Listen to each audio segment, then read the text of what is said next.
ఇళ్లలో పనిచేసే పనివారి ఎంపికలో కొందరు యజమానులు నిర్లక్ష్యంగా వ్యవహరిస్తుండటంతో పనివాళ్లు చోరీలకు తెగబడుతున్నారు. ప్రధానంగా నేపాల్కు చెందిన పనివాళ్లను పనిలో పెట్టుకునే ముందు జాగ్రత్తలు తీసుకోవాలని పోలీసులు హెచ్చరిస్తున్నారు. అవసరమైతే వారి పూర్తి వివరాలను సంబంధిత పోలీస్ స్టేషన్ అధికారులకు అందజేయాలంటున్నారు.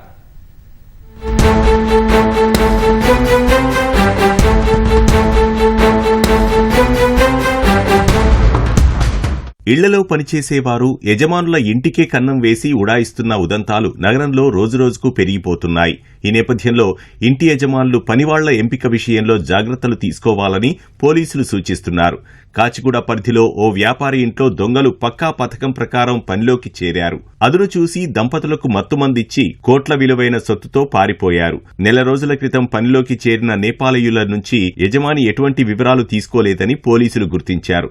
నగరంలో నిత్యం ఏదో ఒక చోట పనివాళ్ల చేతివాటంతో యజమానులు నష్టపోతున్నారు.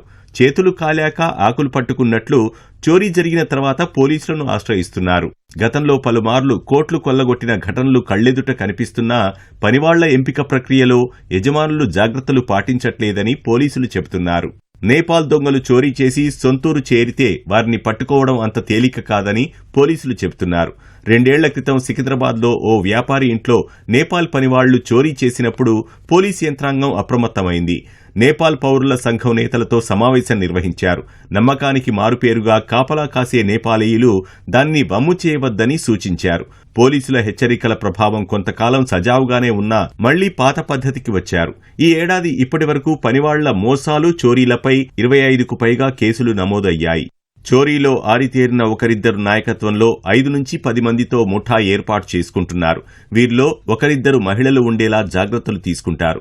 ఈ ముఠాను ఢిల్లీ, ముంబై, బెంగళూరు, పుణె, హైదరాబాద్కు చేరవేస్తారు.